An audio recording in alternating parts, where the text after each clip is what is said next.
Good afternoon or good evening, depending where you might be. My name is Kevin Michael Grace, and this is the KMG show for Friday, January the 14th, 2022. And today is COVID Free Friday. I know a lot of you have been complaining about the repetitiveness of recent shows, or perhaps shows since the beginning when I started this.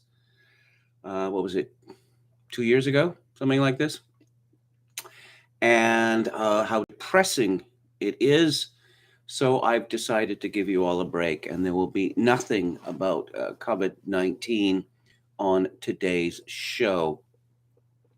I can't promise to make COVID-19, COVID-free Friday a recurring thing because Jim Kunstler's column comes out on Friday. I don't know, I might shift it up. Maybe next week it'll be COVID-free Thursday. I thought I'd give you a sit rep, an update on my situation here. Now, a couple of weeks ago, I told you that the heating in this hotel room had been turned off, and it was below freezing for several days, and conditions became dire. I was told, well, you can buy a space heater if you like, which I did. I suppose enough people complained so that the heat was finally turned back on about a week ago. But there is no maid service in this hotel. There are no amenities at all, none whatsoever. And we don't get fresh towels or fresh sheets. We can't ask for them and put them on ourselves. We have to wash them ourselves. And of course, we have to wash our own clothes. And this hotel has one washer and one dryer. And I guess it was on Monday I discovered that they're out of order. And I asked, when are they going to be back in order? And I was told, oh, by the end of the week, we hope. So, well, they're not working today. But then the other shoe dropped. The fellow who runs this place motioned me over as I was coming in through the front door, and he started talking to me, and it was difficult because I could barely understand one out of every three words he was saying. But essentially, the hotel has decided that all monthlies are going to be evicted. I have 10 days until the last month that I paid for is up, and this fellow was pushing me really hard to make a decision on whether I was going to re-up. And he said, well, in any event, all monthlies will be evicted by February 28th. And then it hit me. It hit me that, oh, I see. First, the heat gets turned off, and then the washer and dryer go mysteriously wrong. Perhaps there's nothing wrong with them. Perhaps they just put a sign on the door saying out of order, all in an effort to get rid of us. So what this is leading up to is that normal service might be interrupted in the next few weeks because I'm going to really have to buckle down here and spend a lot of time every day finding an apartment. I spend, a lot of time putting together this show. And, the hours that I'm putting together the show are the hours that one would normally be looking for an apartment if one was looking for one. So just a warning that, if I say that a, show is canceled or whatever, it's not because I'm lazy or negligent. It's just that I have got to get out of here. Let's go to the chat. Hello to Red Sulphur Cafe and Rundan, Palcaso 88, Hauper. A respectable commenting name says, good evening, KMG. Apropos of nothing in your radio career, did you ever work in shortwave broadcasting? No, I did not. Hello to William Hicks. No sleep till Breezewood, Pennsylvania says today's show is 100% brought to you by Day of the Jackal. I don't know what that's a reference to, actually. William Hicks says, tough to ignore that topic, isn't it? Pete Ferguson, hello. Says, whenever I now see expert in print, I say it aloud and spit it out with a jerk of my head in an involuntary imitation of KMG. Well, thank you for that. Hello to Rustin Shackelford. Thank you for your kind words. Red Sulphur Cafe says, got a letter from Citi saying they were closing my credit card account. I guess I'm not enslaved enough from all sides to deserve one, I guess. Hello to Dr. A Dead Name. And Dan Ellison says, take whatever time you need. Thank you for that. Hello to Jeff Godley. Dr. Dead Name says, you can check out anytime you like, but you can never leave. Yeah, I'm going to forget this place so soon once I'm gone. Hello to Pitsky. I hope things are working out better for you. Kate Bush. I'm not all that familiar with her work, I have to say. I don't know why. I just remember when her first record came out, there were billboards around London with her, I don't know, what was she, 18 years or whatever, looking exceedingly dewy and showing a lot of décolletage, with the result that it's reported there were a great deal of traffic accidents, men mesmerized by the billboard and smashing into poles and the like. Okay, so let's talk about the Ukraine. You might remember when Bill Clinton was president, when he got into difficulties because of his zipper problem, he decided, oh, let's just bomb the hell out of someplace. That will take everyone's minds off thing. And in fact, David Mamet wrote a movie about this very thing called Wag the Dog.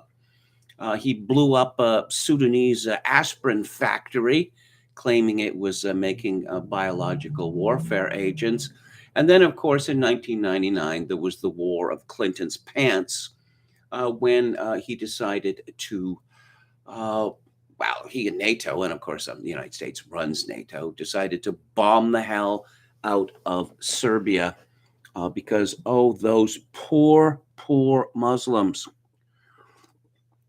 Of course, what was the southernmost part of Serbia is now run by a Muslim drug gang called the KLA, but I suppose that is all to the good.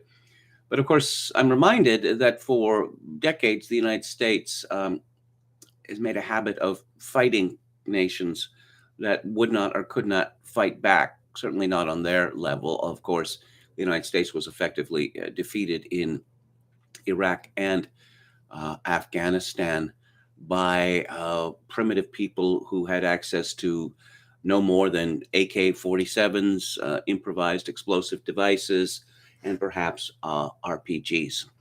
That's all it took. But now it seems that the United States is seriously thinking about starting a war with Russia. This is from Natasha Bertrand and Jeremy Herb at CNN. U.S. intelligence, there's an oxymoron, indicates Russia preparing operation to justify invasion of Ukraine. Yes, projection.txt. The U.S. has information that indicates Russia has prepositioned a group of operatives to conduct a false flag operation in eastern Ukraine, a U.S. official told CNN on Friday, in an attempt to create a pretext for an invasion. The official said the U.S. has evidence that the operatives are trained in urban warfare and in using explosives to carry out acts of sabotage against Russia's own proxy forces. I wonder how many members of the U.S. Special Forces are in the Ukraine right now. I wonder how many U.S. private contractors are in the Ukraine right now. This allegation echoed a statement released by Ukraine's Ministry of Defense Friday, which said that Russian special services are preparing provocations against Russian forces in an attempt to frame Ukraine. National Security Advisor Jake Sullivan hinted at the intelligence during a briefing with reporters Thursday. Our intelligence community has developed information, which has now been downgraded, that Russia is laying the groundwork to have the option of fabricating the pretext for an invasion. We saw this playbook in 2014. They are preparing this playbook again. Are you talking about the Maidan coup? Is that what Jake is talking about? Supposedly a cyber attack against the Ukraine. It must be Russia.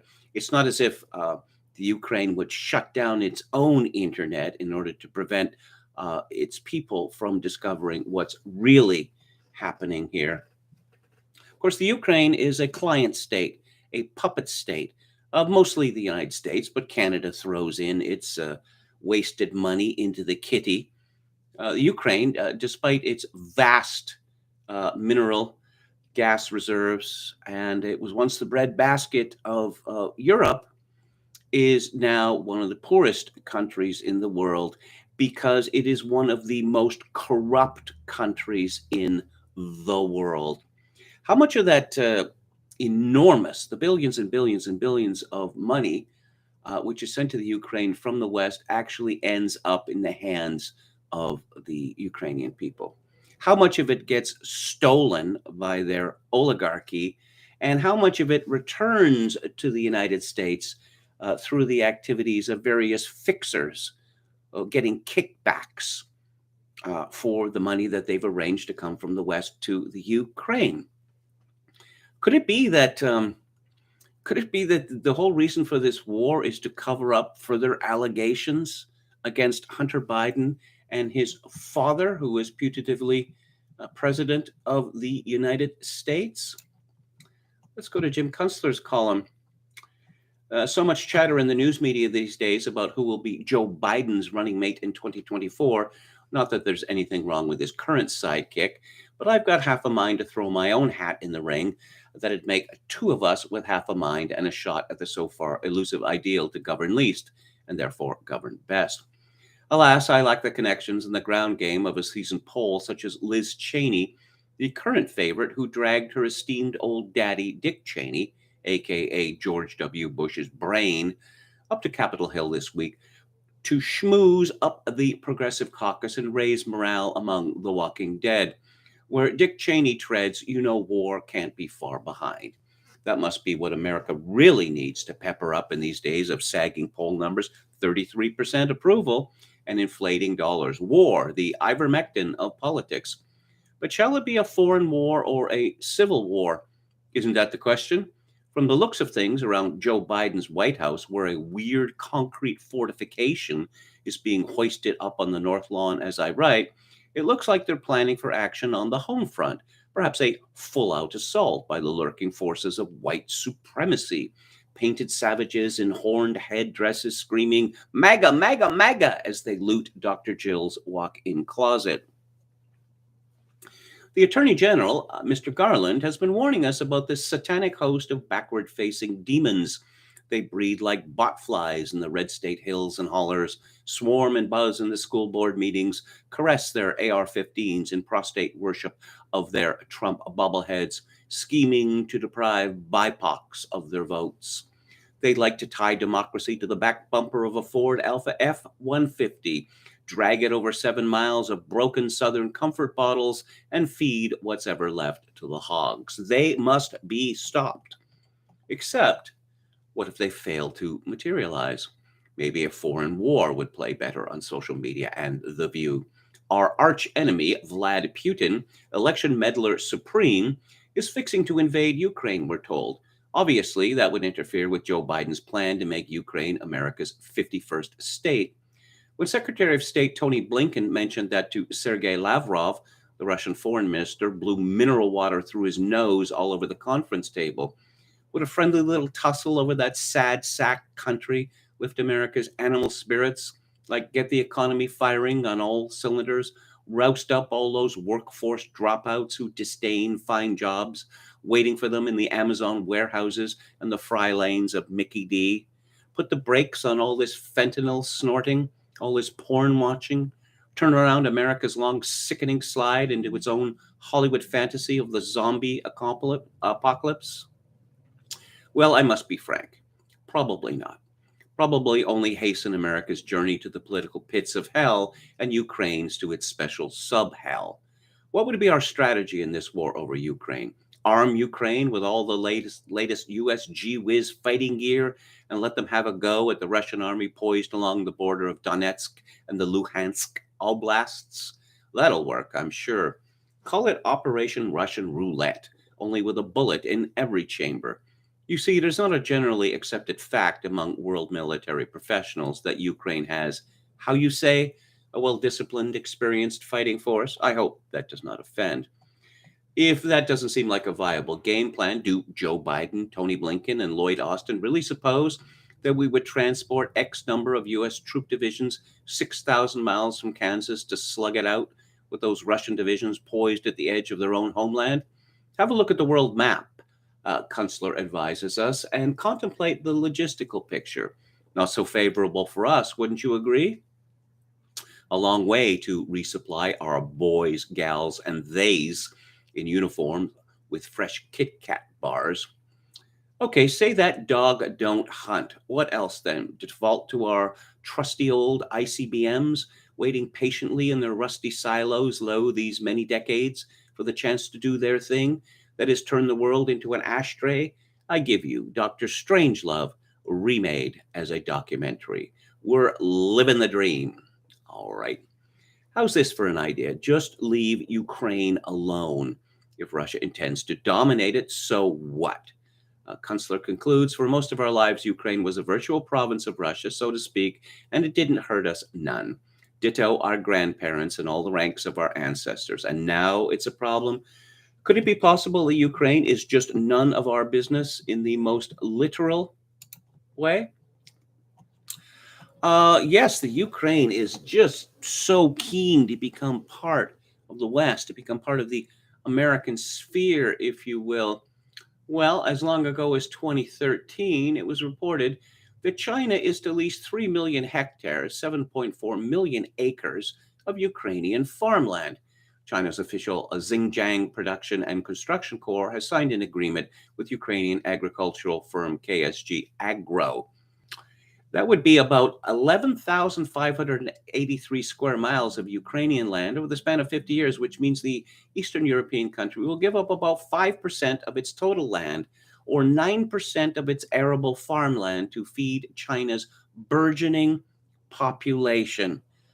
The Ukrainians, have they forgotten how to grow food? Have they forgotten how to take the food which has been harvested and then sell it?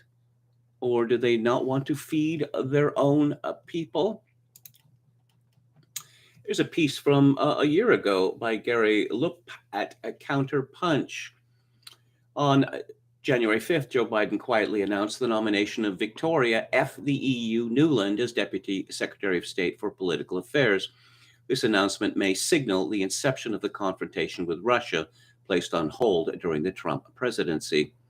For 4 years, the Democrats have pilloried Trump for coddling Putin, although in fact Trump has heaped sanctions on Russia, bringing relations to their lowest point since the early Cold War. Now they want some more serious anti-Russian measures. They want their president, commander-in-chief of the exceptional nation and leader of the free world against his adversaries, return us to Clinton-Obama normalcy. This means getting tougher with Russia. But what does that tougher mean? Newland is eminently qualified for the task of making things much worse, even provoking war with the other superpower that, while lacking foreign bases and spending a fraction of what NATO spends on military defense, has over 6,000 nuclear weapons. Remember, the U.S. developed and used nuclear weapons in 1945, the only country to ever do so. Moscow feels a mounting resentment over the expansion of a hostile military alliance formed during the Cold War under conditions no longer pertinent to surround it. Is this hard to fathom? How would Congress view a gradual expansion of a Russian-led military alliance committed to spending 2% of its members' GDPs on military spending to embrace Mexico, Cuba, Nicaragua, Venezuela, Panama, and maybe Canada? Newland is a career official serving under multiple administrations, representing bipartisan imperialism. She was deputy director for affairs in the former Soviet republics in the Bill Clinton administration. Her task was to exploit the pain and suffering caused by the implosion of the Soviet Union to assert greater U.S. hegemony over Eurasia, using the traditional mix of covert operations, National Endowment for Democracy meddling, color revolutions, and promises, etc. During this period, Clinton reneged on the U.S. promise to Moscow in 1989 that NATO would not advance 1 inch east after the Soviets accepted German reunification. Instead, he drew Poland, Hungary, and Czechoslovakia, long members of the dissolved Warsaw Pact, into the anti-Russian military alliance in 1999. It was an extraordinary repudiation of the Bush-Gorbachev agreement, an egregious provocation of a now friendly country, then headed by the buffoonish Boris Yeltsin, unremarked on by the US press at the time as anything controversial. Since then, the expansion of NATO has been treated as no more remarkable than the expansion of UNESCO. Thank Newland in part for making you think relentless NATO growth is normal and that it makes sense for North Macedonia and Montenegro to have joined most recently. Thank Newland, too, in part for the color revolutions in Serbia 2000, Georgia 2003, UK in 2004, and Kyrgyzstan 2005. The fake concept of the popular uprising against Russian-backed tyranny, backed by an altruistic America that stands for freedom and democracy. That's Newland's baby. She surely has plans for Belarus. Well, yes, this piece is a year old, and Newland did have plans for Belarus, but they somehow didn't work out. And Newland must be deeply alarmed that the State Department did not try to interfere in the last flare-up of violence in Nagorno-Karabakh, leaving Russian diplomacy to resolve the situation. The extremely reactionary, chauvinistic Newland was deputy foreign advisor to Dick Cheney during the Bush-Cheney administration and then U.S. ambassador to NATO. Under Obama, she was Undersecretary of State for Europe and Eurasia, handpicked by Hillary Clinton. She is married to noted neocon warmonger scholar Robert Kagan. Both were deeply complicit in spreading the big lies leading to the Iraq War in 2003. Newland supported Hillary Clinton's terroristic regime change efforts in Libya and Syria, but her main mission in life is to expand NATO. Joe Biden shares a passion for this project. In 2014, the Maidan coup, in that year, while Newland built support for the coup in Kiev, she boasted openly that the U.S. had invested $5 billion in supporting, quote, the Ukrainian people's European aspirations, unquote. This referred to the support of some Ukrainians for the violent overthrow of the democratically elected president, Viktor Yanukovych, on the basis of his alleged pro-Russian policies and his opposition to European Union affiliations under the conditions the EU was then offering. To state the matter honestly, the UN spent $5 billion to install a government in Kiev that would request NATO membership, ostensibly to protect it from always aggressive, always expanding Russia and bind it forever to the US military-industrial complex and the free world. The Maidan coup occurred just a month after Newland was recorded discussing the upcoming event with U.S. Ambassador to Ukraine, Jeffrey Pyatt. Newland, who had joined Senator John McCain and other U.S. politicians in offering cookies to the Maidan protesters, discussed with Pyatt who should serve as prime minister after the coup. Pyatt noted that the EU favored Vitaly Klitschko, the ex-boxer. F the EU, replied Newland, who wanted banker and NATO supporter Arseniy Yatsenyuk to lead the new government. She soon got her way. Newland worked with Ole Tyanibok, head of the neo-Nazi Svoboda Party, and one of the three leaders. Newland ordered Pyatt to keep in touch with the right sector militia. Both glorify Stepan Bandera, the Ukrainian fascist leader who aided the Nazis in rounding up Ukrainian Jews during the war. Tyanibok publicly inveighs against the Moscow Jewish mafia ruling Ukraine. That's a very interesting thing because the Ukraine is governed by perhaps the most curious coalition in political history. That is to say, it is a coalition of Jewish oligarchs and neo-Nazis. You know, not fake neo-Nazis, not LARPers, but real ones. Oh, here's a piece by Robert Kaplan in the Wall Street Journal, Russia, China, and the Bid for Empire. The U.S. must hold the line against their imperial ambitions in Ukraine, Taiwan, and elsewhere. He begins, intellectuals can't stop denouncing the West for its legacy of imperialism, but the imperialism on the march today is in the East. Russia and China are determined to consume Ukraine and Taiwan, legacies of the Romanov and Qing dynasties, respectively. Boo! Into the latest versions of their historical empires. Technology has intensified this struggle for imperial geography. Great power war has become entirely imaginable because of the reduced emphasis on thermonuclear bombs in an era of hypersonic missiles, automated weapon systems, more on that later, and information warfare. Russia and China demonstrate that the struggle for empire has rarely had such nerve-wracking states. Okay, so why is Russia becoming increasingly tied to China? Because despite the many peace overtures from Russia, the United States and NATO has said, go to hell. You are the worst people on earth. We want nothing to do with you. That is to say that we, Canada included, have driven Russia into the arms of China, which is the greatest foreign policy disaster since Anthony Eden managed to convince his British government in 1935, was it, or 1936, that to make a horrible fuss over Italy's invasion of Abyssinia, thus driving Mussolini into the arms of Hitler. And how did that work out? So what do we know about this fellow Robert D. Kaplan?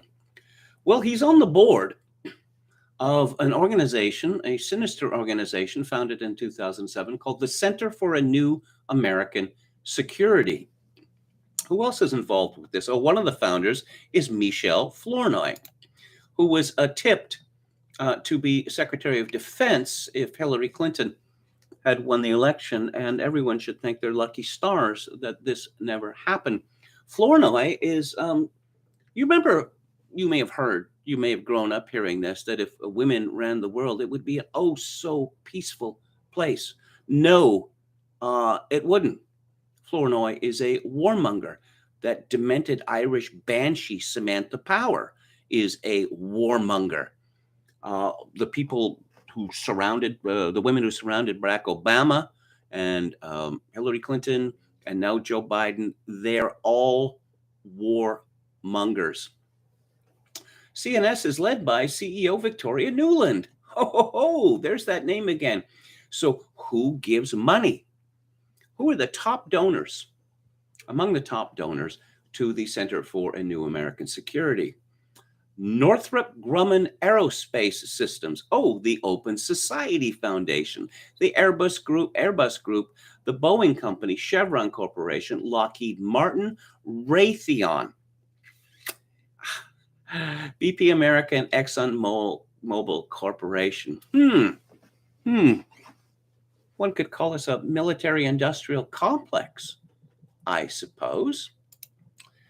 And Oana Lugescu, who is the official Twitter spokesperson for NATO, tweeted today, "We need dialogue when tensions are so high, but we cannot accept spheres of influence in Europe." To which I responded, "Spheres of influence, ho ho, very satirical. Your organization is determined to make Europe, from the Atlantic to the Urals, an American sphere of influence." Would Joe Biden actually risk World War III to raise his poll numbers, to take Americans' minds off the disaster of his presidency? Well, I say his presidency. You know, God knows who is running the show. Let's go back to the chat. Don't fight Russia in Russia, says Dobreas, which is the #1 rule in the military book. Indeed, it is. David the Gnome says it's nice to know that Russia is there, not bowing to the great Satan. Dr. Deadname says they don't create security for anything other than their careers. Dobreas again, Ukraine is more Russia than Russia. In the Wall Street Journal piece, Kaplan goes on about Kiev and Rus, okay, which was where Russia was founded, indeed, as we all learned from our textbooks. But he spells it with a Y. Yeah, he spells it with a Y. I believe K-Y-I-V-A-N, not K-I-E-V-A-N, because Russia decided that, or the Ukraine decided that Kiev is actually spelled with a Y. Never mind that it's not the same language or the same alphabet. Of course, Ukrainian is in Cyrillic, and we use a Latin alphabet. So there is no official way of spelling Kiev. And of course, the news media, everyone else, oh, yeah, Kiev isn't spelled the same way as it was. Well, we can spell it whatever way we want, actually. But no, let's show our solidarity to the corrupt, failed state of the Ukraine by printing a word that people go, huh? What's that? Does that mean the same as Kiev? Hello to Dawn from Beyond. Just got home from a hard day's dashing. Well, I hope you have a restful weekend. Red Sulphur Cafe says all shills all the time. Dr. Deadname says nothing at stake for us. Microchips built in occupied Taipei work just as well. Hello to Dancing Ban. Well, yeah. Why this hatred of Russia? It is enormously ethnic animus. It's really that simple. I mean, it sounds crazy, but it's true. Somebody's great-great-grandfather was roughed up in Odessa in 1881 after the assassination of the Tsar. Yes, it really comes down to that. Hello to True Greenbeard, who says, I don't hear the term color revolution in a positive context anymore. Maybe the woke still use it in a positive sense. As I like to joke, and it's not really a joke, where does the U.S. State Department end and George Soros begin, or vice versa? Hello to Professor Paul, как вы поживаете? He says, Kyrgyzstan also 2010 was a successful color revolution. Who else do we have here? Hello to Tyrone Jackson. That's a new name to me. He says, weather balloons exist. Satellites are an Arthur Clarke fantasy. Oh, no, let's not get into this whole business that, birds aren't real. Anyone else here? Pitsky says, ironically, a great war is the only solution to our various societal issues currently faced. Golly, I hope not. I hope not. Red Sulphur Cafe says, Croats were even worse than the Serbs. Yes, they were. I don't think there's any doubt about that. Hello to Mr. Marvel. Thank you for your kind offer. Wag the dog was a little too true for comfort, says Dr. Deadname. Lena Dunham covered Kate Bush rolling down that hill, says Popcasso 88. Nice one. And let's get back to it here. Let's have a little roundup from Ace of Spades. From the Babylon Bee, Constitution comes forward to accuse Biden of assault.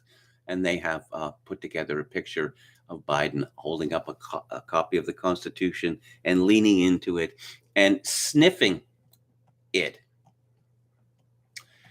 And what else do we have from this fellow? The horror of the libs of TikTok.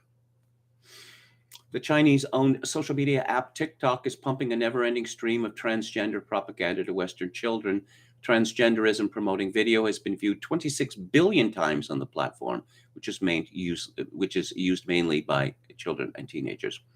Remember, Russians attempted to subvert democracy with $150,000 in Facebook ads, most of which had nothing to do with politics, but China isn't attempting to demoralize America with this stuff. In 2020, then President Donald Trump announced that the U.S. government was moving to ban TikTok and demanded that ByteDance, the app's Chinese over, destroy all stored data, according to the Post-Millennial. In June, President Joe Biden dropped Trump's attempted TikTok ban and announced that his administration would embark on its own review of the relationship between the Chinese Communist Party and the social media app. Perhaps just as Joe no doubt consults his stalwart son, Hunter Biden, on the Ukraine, of course, Hunter Biden has extensive ties. He could consult him on China. And of course, Hunter Biden has extensive ties as well. Marilyn Mosby, Freddie Gray prosecutor, indicted for lying on a loan application. When this woman was first in the news, or when I first became aware of her, I thought, she's what? What, a district attorney? She looks like she's in her early 20s. Ace says Baltimore politicians should just be assigned their federal cell at inauguration. Apparently, she lied to illegally withdraw money from her city retirement account, absurdly overgenerous, of course, to invest in property, claiming COVID hardship, which she did not suffer at all, as a legal pretext for the withdrawal. And she owns 2 vacation homes. Must be nice to be a humble servant. Must be a civil servant. Must be nice. Mosby faces 5 years for each of the 2 counts of perjury and up to 30 years each for of the 2 counts of making a false statement on a mortgage application. I guess they take lying to a bank seriously. Note to self, do not lie to banks. I have a question here. I wonder how any of this came to light. It seems like the sort of crime that's likely to go undetected in most cases. Maybe she just lied enough times that a bank monitor eventually noticed some of the lies.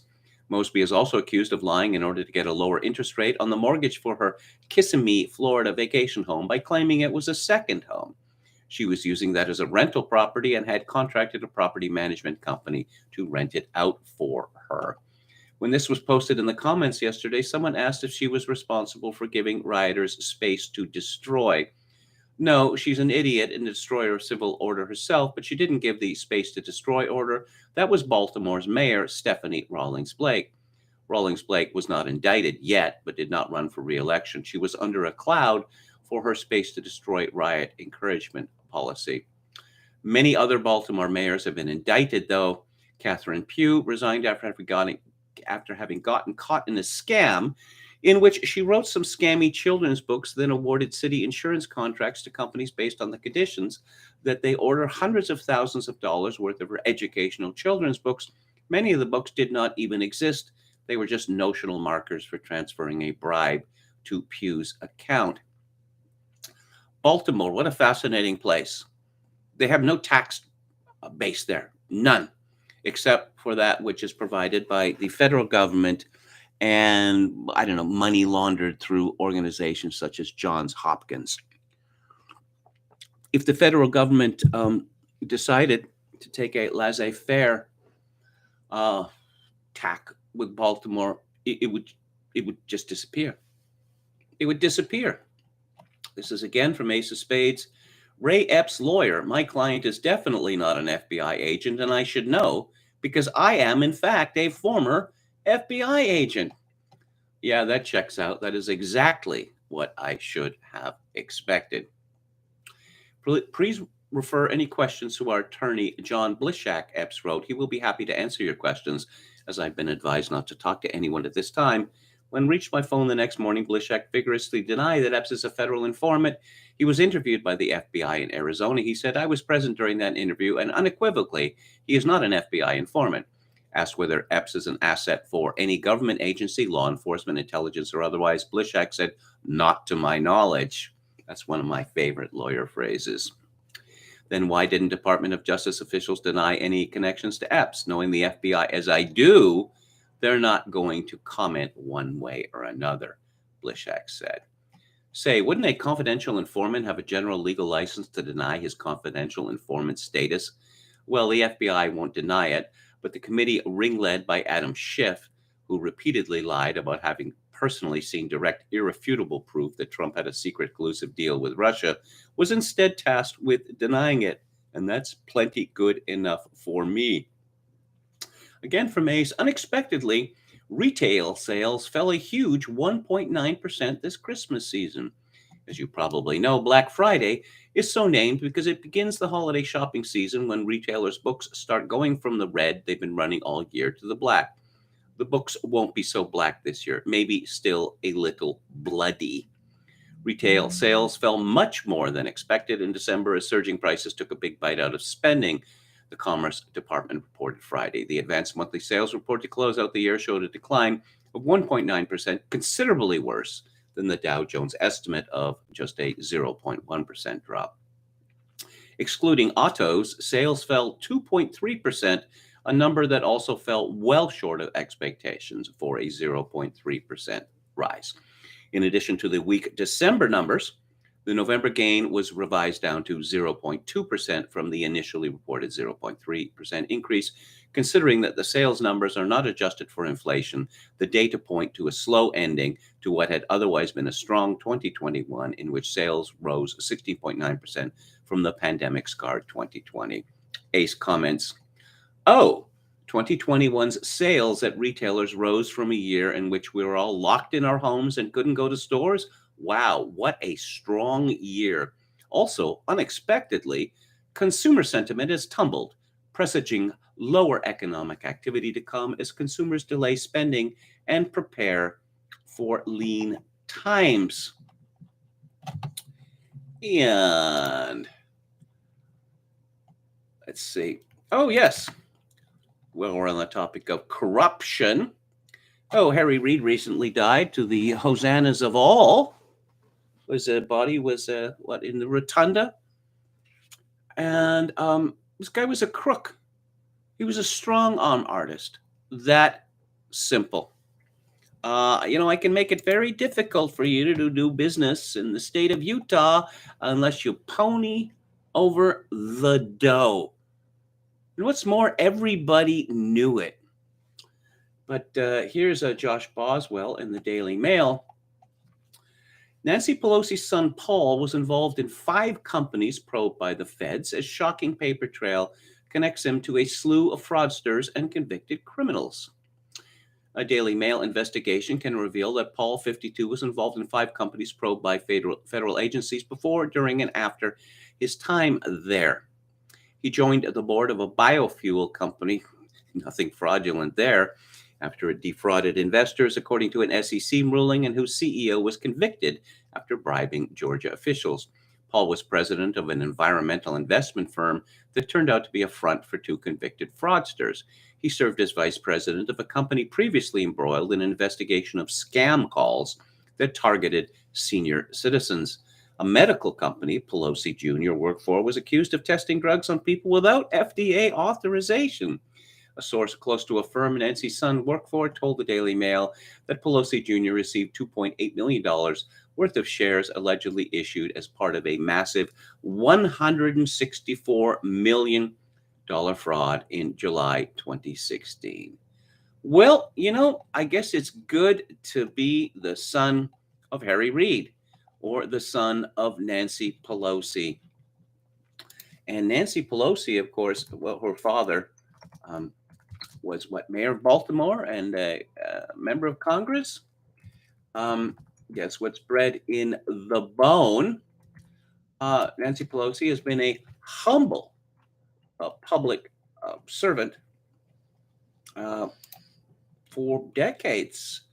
But this is from The Richest, that Nancy Pelosi supposedly has a net worth of $120 million.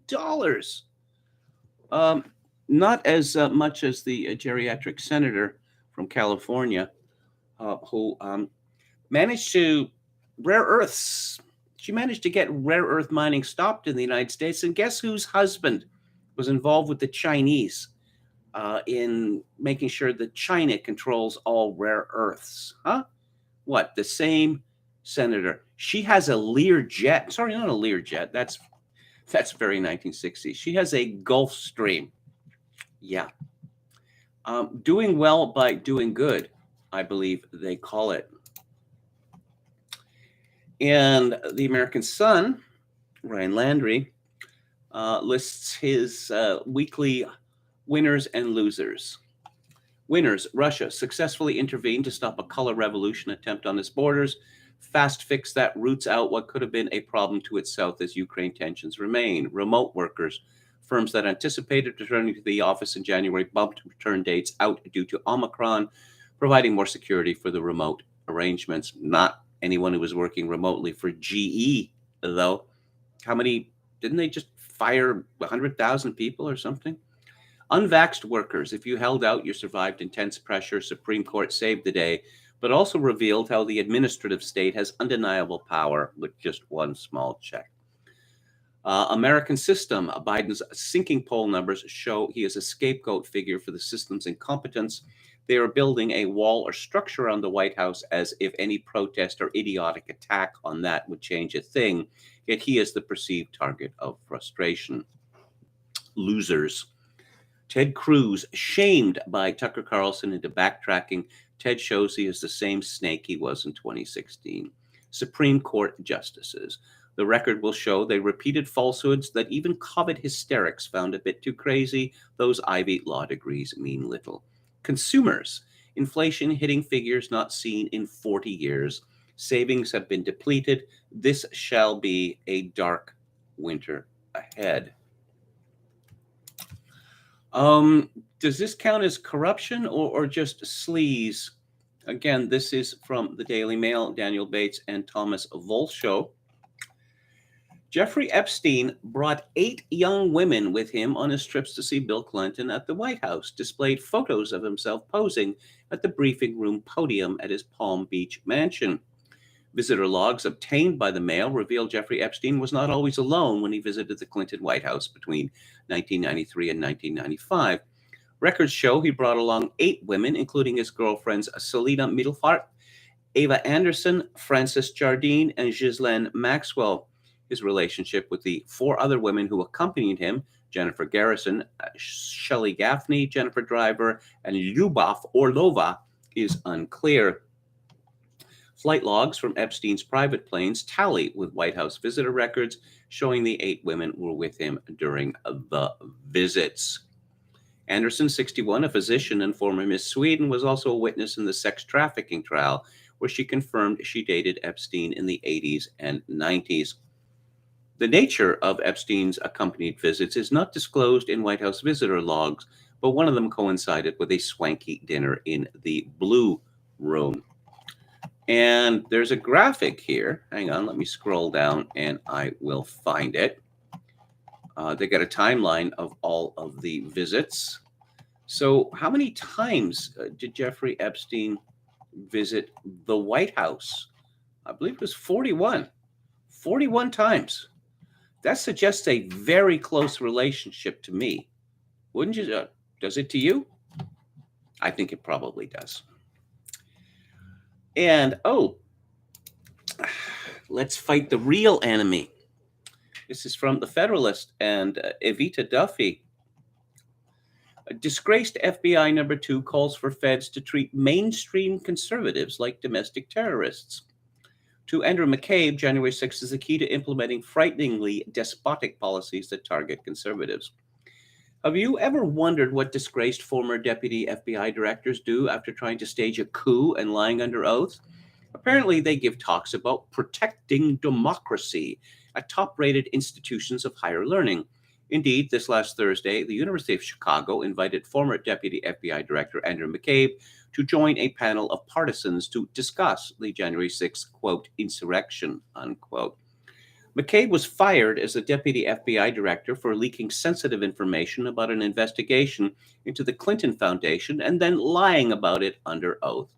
He also took part in spying on the Donald Trump campaign through a secret warrant granted by the Foreign Intelligence Surveillance Act court. The dossier he used to obtain the surveillance warrant was funded by Hillary Clinton's campaign and, in an ironic twist, was itself the product of Russian disinformation. McCabe and his allies in corporate media justified all sorts of similar illegal and undemocratic tactics to discredit and attempt to unseat President Trump.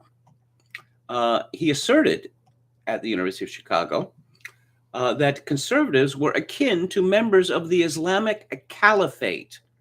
Quote, I can tell you from my perspective of spending a lot of time focused on the radicalization of international terrorists and Islamic extremists and extremists of all stripes, is that this group, conservatives, shares many of the same characteristics of those groups that we've seen radicalized along entirely different ideological lines, unquote. He also claimed that parents at school board meetings pose a, quote, threat to national security, unquote. He wants more surveillance of so-called mainstream conservatives. Are you going to catch this thread if your focus is only on the traditional right-wing extremists, those groups that we know about, the quote-unquote fringes of the right-wing movement? And I think the answer to that is no, he said. McCabe said. It's entirely possible that when the intelligence community and the law enforcement community looks out across this mainstream, they didn't assume on January 6th that the group of people, business owners, white people from the suburbs, boo, educated, employed, presented a threat of violence. And now we know very clearly that they do. The intelligence community. And let's have more on the ongoing coup. This is from Peter Hasson at Fox News. Education Secretary Miguel Cardona solicited the much criticized letter from the National School Boards Association that compared protesting parents to domestic terrorists. According to an email exchange reviewed by Fox News, the email exchange indicates Cardona was more involved with the letter's creation than previously known. President Biden's Department of Justice relied on the NSBA letter, which suggested using the Patriot Act against parents in creating its own memo directing the FBI to mobilize in support of local education officials.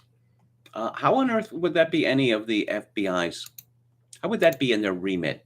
What possible justification could there be for that being in the FBI's remit? And since this is a COVID-free Friday, I think I'll just read the headline here. This is from Sarah Partial Penny at the Daily Signal. A tiny administrative agency in the District of Columbia announced a new policy Tuesday that will likely serve as a model for a whole-of-government push to assemble lists of Americans who object on religious grounds to a COVID-19 vaccine. And this is all part of the, the work, the legacy, if you will, of the great uniter, Joseph Robinette Biden Jr. And this is from the Daily Mail, Mark Duell. How Google rigged the online ad market. U.S. tech giant is accused of manipulating ad auctions to increase Google's win rates and allocate ad spend to preferred clients, losing publishers up to 40% of revenue while raking in $370 million a year. Google began a secret advertising program called Ben Bernanke in 2013. This allegedly rigged market by dropping second highest bids from auctions. The firm then pooled money before allocating it to favored publishers, it's claimed. This allegedly gave Google and its bidders an unfair advantage in the market. So they named this top secret restraint of trade, that is to say, illegal operation, after the Ben Bernanke. I wonder why they would do that. And this is from a Thread Reader app, and it is more evidence of the collapse that is ongoing in the United States. And I use that word advisedly. This is from John Schreiber at Twitter. Keep hearing of train burglaries in LA on the scanner, so went to Lincoln Heights to see it all. And there's looted packages as far as the eye can see. Amazon packages, UPS boxes, unused COVID tests, fishing lures, EpiPens, cargo containers left busted open on trains. And I'm looking at a video here, and it's pretty shocking. Thousands upon thousands of looted packages. I'm told by law enforcement these UPS bags are especially sought after by thieves opening cargo containers. They are often full of boxes with merchandise bound for residential addresses, more valuable than, say, a cargo container full of low-value, bulky items like toilet paper. This open package from REI, destined for Bainbridge Island, Washington, was taken off a train. Typing in the UPS tracking number, and it obviously lists it as delayed. We found lots of open packages bound for the Northwest along this section of tracks. As you can see, and there are plenty of videos attached to this, which you can find at threadreaderapp.com. As you can see, trains frequently slow or stop in this area as they get worked into the Union Pacific Intermodal Facility near downtown LA.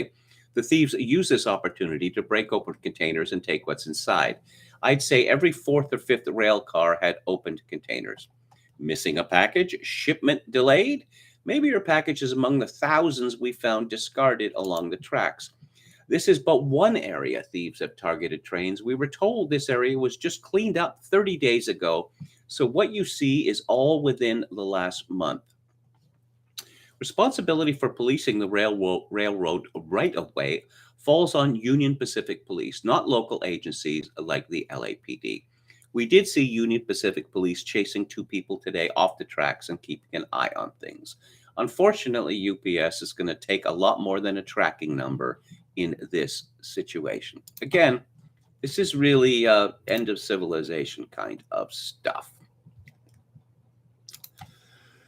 Someone that I know from Twitter who calls himself Theophilus Clinton has a Substack, which is called neocersoniantimes.substack.com, and it is called Ethnogenesis and the American Breakup. A hot topic in the infosphere and on social media over the past year has been the idea of a coming national divorce. The concept is getting so mainstream that many normies have started to recognize that it could happen. Congress critters have discussed it. Most importantly, I've even written about it a couple of times. Why is this the case? Why does a potential breakup of the American Union into individual states or confederacies of states seem as likely as it does? What is it that at an instinctual level is driving the understanding that this could be a very viable result of our current civil strife? I've written a lot in the past about demographic structural cycles and secular collapse. And while decentralization is often the result of secular collapse, it doesn't have to be, and in many historical cases has not been. So while it seems likely, it's not actually inevitable. Yet what is it that seems to be driving our society in that direction? I would argue that the widening rift in American civil society that seems to be heading toward open rupture is due to America's ethnic diversity, but not the kind that many readers are probably thinking of right now. To explain what I mean, I'm going to back up a little bit, discuss what is rightly meant by the term ethnic. The term is an import in English from the Greek ethnos, which describes a group of people who are bound together by language, custom, mores, culture, and so forth.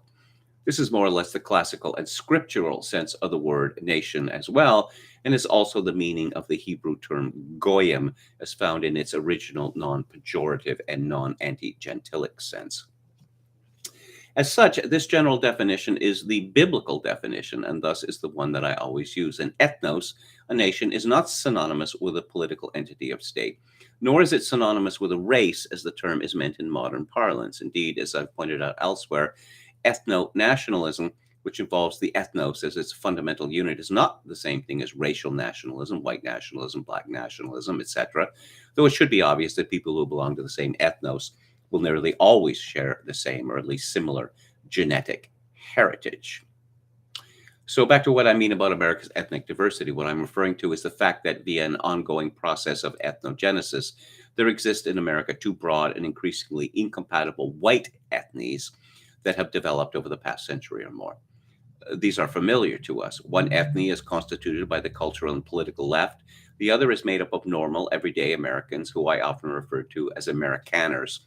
These two groups display very different cultures, religious traditions, mores, and even their use of language. The fundamental cultural incompatibilities between these two ethnies have now reached the point where peaceful coexistence is no longer an option. Either they go their separate ways, or there is going to be a war across the meta-ethnic fault line to see which dominates the American Union.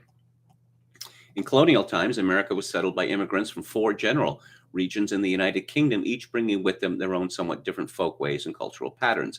As an independent political entity, the United States gradually saw these cultural groups begin to coalesce into two principal coalitions, the Cavaliers and Scots-Irish borderers forming a southern bloc, and the Puritans and Quaker-derived cultures forming a northern bloc, hence the Civil War.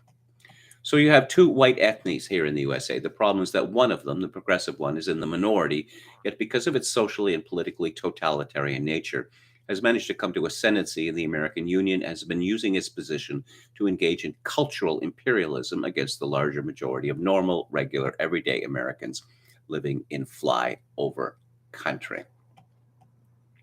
The problem with all of this is that this ethnic situation in America, and I mean the dynamics between the two white ethnies, cannot last forever. Even though both may think of themselves as white Americans and thus, above all, of that tawdry ethnic conflict that strange little foreign peoples always seem to have elsewhere in the world, the fact remains that we're no less susceptible to socioethnic dynamics than anyone else in history has ever been. For all of our pious chirruping about national unity and whatnot, the formula remains true that diversity plus proximity equals war. This is even the case for two seemingly closely related ethnies that have shared a country for 250 years. As they continue to diverge culturally and psychologically, there's only going to be more ill will and conflict between them. Essentially, the only options will be more or less peaceable separation or civil war and subjugation. The choice Americans make on national divorce will decide which of these it is going to be. And again, this is from Theophilus Clinton at his Substack, the Neo-Ciceronian Times. We have an article from a very clever young woman called Helen Andrews, who's author of a book called Boomers, which I reviewed on the book club some months ago, which I highly recommend. She has an essay in First Things called What the 1619 Project Means. She's reviewing Nicole Hannah-Jones' book on the subject. Helen Andrews begins, in 1930, Lorenzo Green traveled around the United States selling books about Black history on behalf of his boss, Carter G. Woodson, the man who invented Black History Week later month, and his organization, the Association for the Study of Negro Life and History. Green had a degree from Columbia University and could rattle off Negro history like one could the multiplication table, according to one customer. He kept a diary of his journey, which was published in 1996. It is a fascinating record of the reception he encountered hawking Black history textbooks from Atlanta to Philadelphia to Chicago. This visit took place in Riverton, New Jersey in January 1931. Quote, there were some 350 to 400 children present, the majority of them white. I told them some of the many achievements of the Negro, not in isolated fashion, but in relation to similar contributions of other races and nationalities.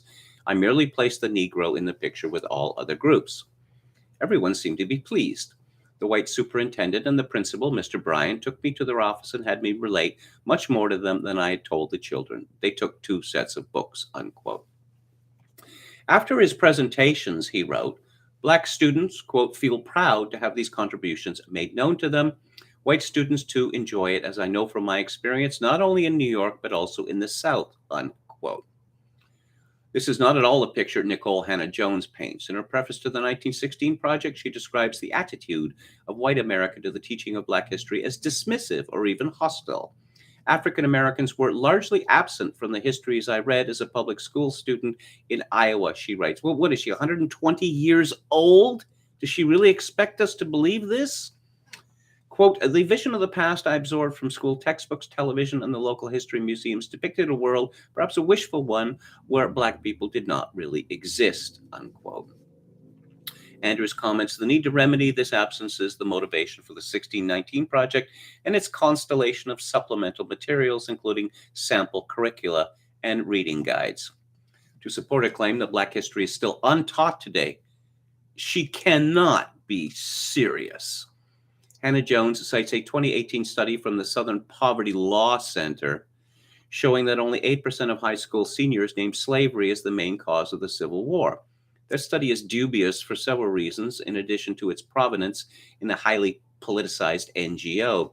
It was an online survey of only 1,000 students, and the plurality, 48%, answered that the Civil War was caused by tax protests.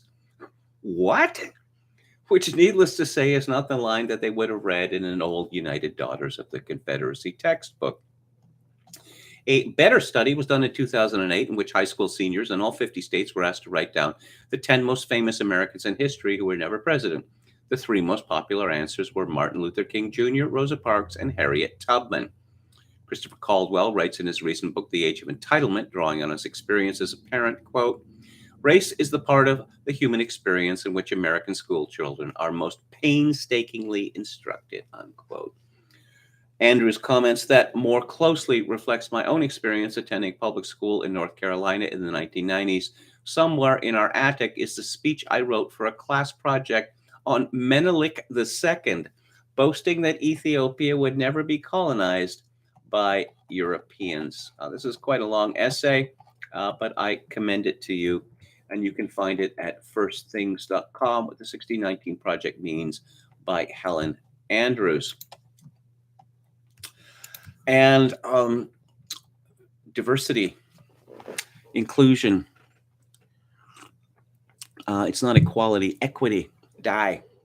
It's from Paul Joseph Watson at Summit News. An Afghan migrant who drugged, raped, and strangled a 13-year-old girl to death in Austria found his way onto a boat before arriving in England and being housed at taxpayer expense. Refugees welcome. Rasuili Zabaidullah took part in the despicable gang rape and murder of 13-year-old Leonie Wallner in Vienna on June 26, 2021, after the teenager was drugged with ecstasy and lured to one of the 4 Afghans' apartments.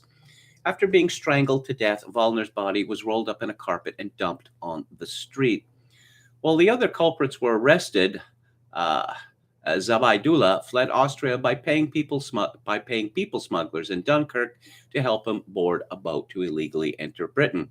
On July 18th, he was given asylum by border officials and subsequently accommodated in a taxpayer-funded hostel in Whitechapel, East London. Only after Austrian authorities warned the British government of Zubaidullah's involvement in the murder was he detained by officers from the UK's National Extradition Unit 11 days after setting foot on British soil. After the Vienna Public Prosecutor's Office issued an international arrest warrant, London's Westminster Magistrates Court ordered the extradition from the UK.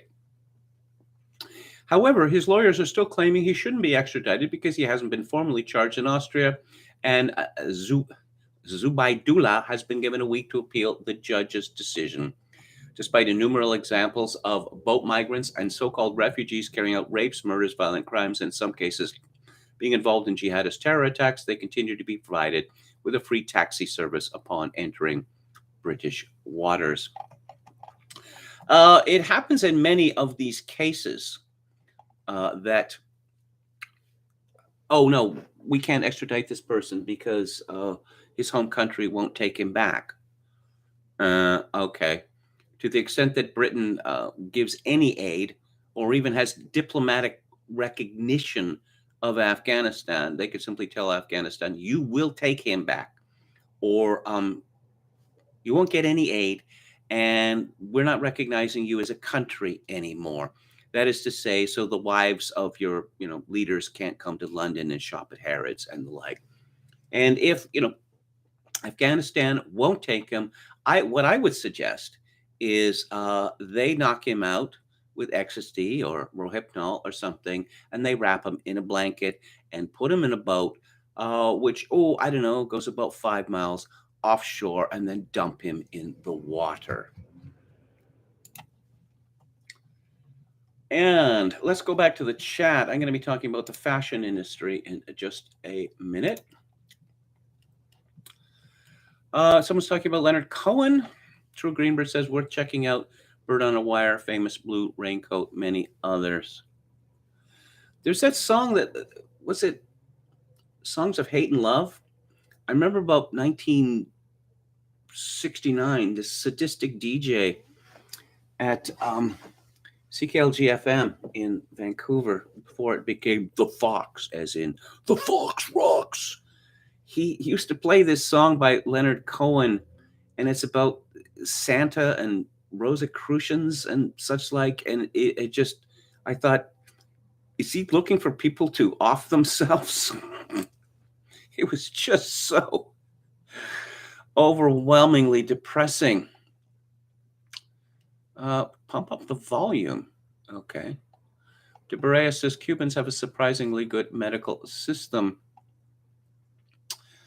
I'm hunkering down. Good night. Time for dinner, y'all, says Red Sulphur Cafe.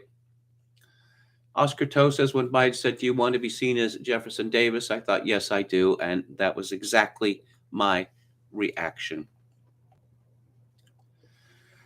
What's Dawn from Beyond talking about here? Well, she saw what happened to her own niece who attended public school, who had her breast cut off as soon as she turned 18.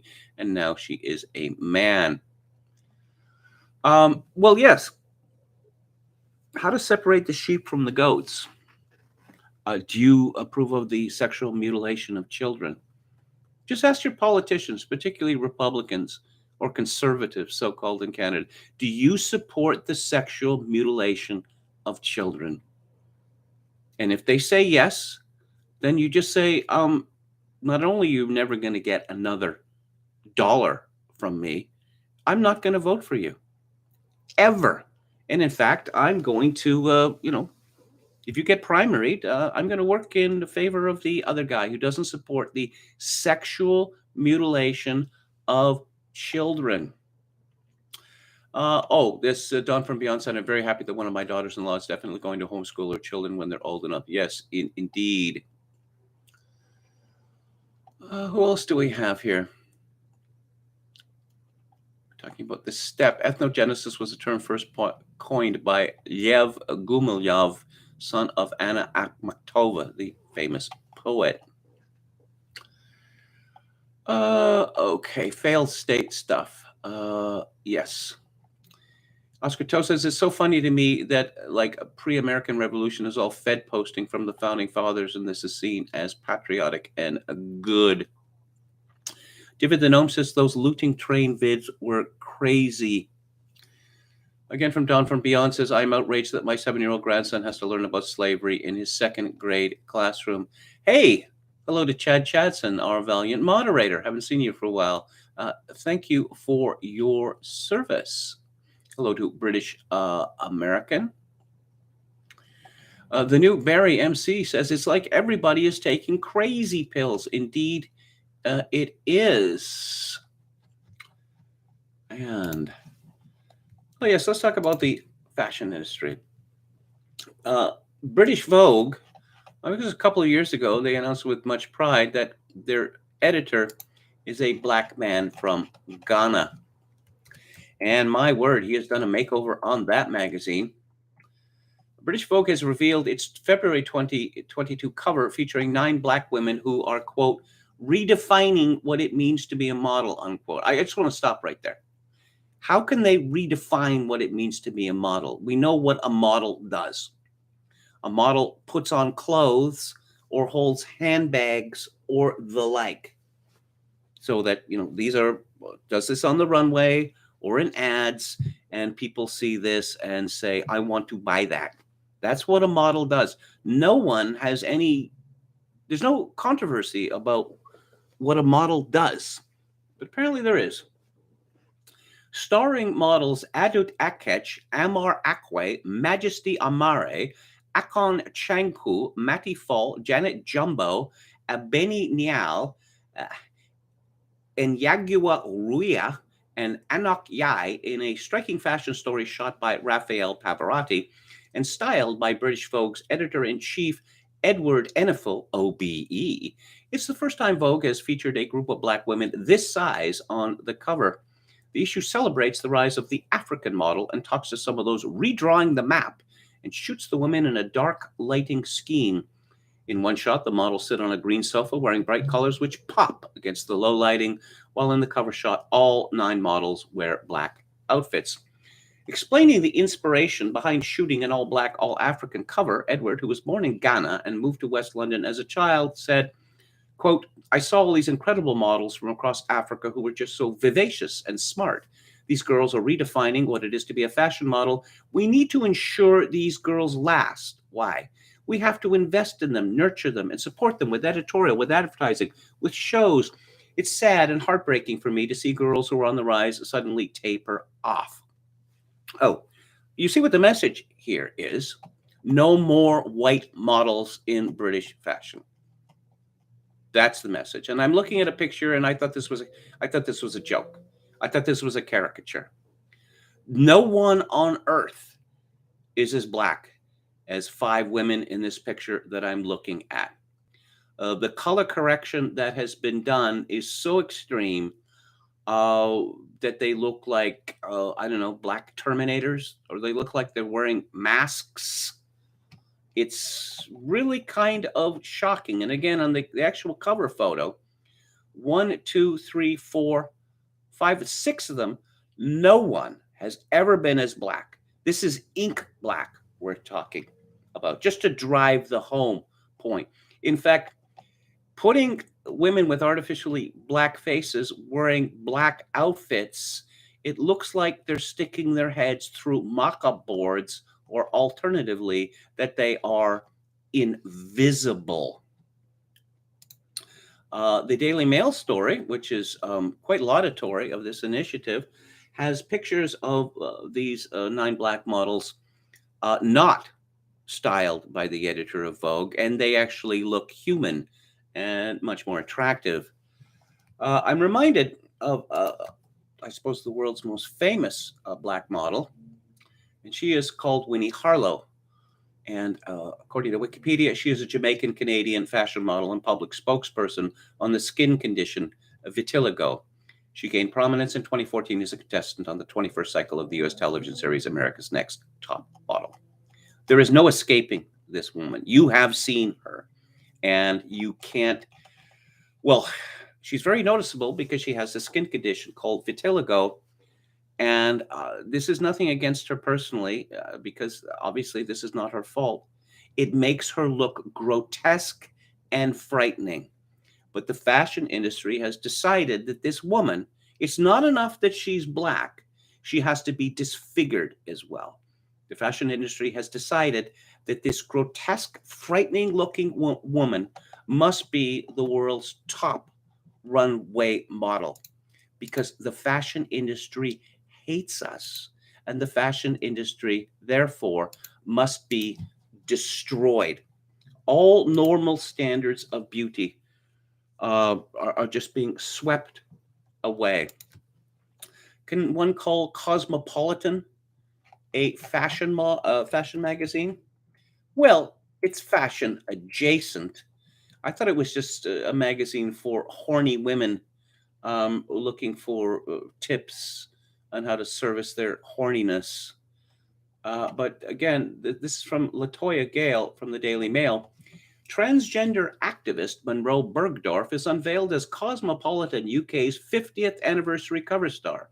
Model discusses race, gender, and femininity as she poses in ethereal gowns in a landmark issue.